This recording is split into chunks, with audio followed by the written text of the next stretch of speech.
a writer. Yes, napakalawak. Pagdating sa inyong mga passion, yung inyong mga inner calling, kahit sa simpleng hobby lang po ito.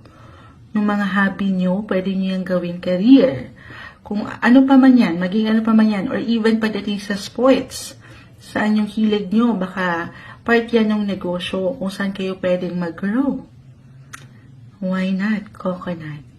Ayan ang umaangat sa inyo. Kung saan kayo parang hindi nagtatrabaho kasi na-enjoy nyo at mahal nyo ang inyong ginagawa. Pisces, kuha tayo ng advice para sa inyo. Saan magandang mula dito sa ating ilang na pag-usapan, anong kailangan marinig ng mga Pisces? Message. Pagdating sa work, business, anong kailangan marinig ng mga Pisces ngayon? Mensaheng gabay po para sa mga taong ito. Diretsahan po sana.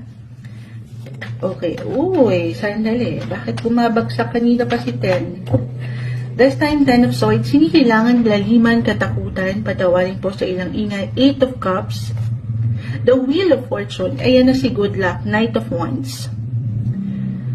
Okay. Ito, maaring ito yung mga or negosyo, trabaho na somehow wala namang madali.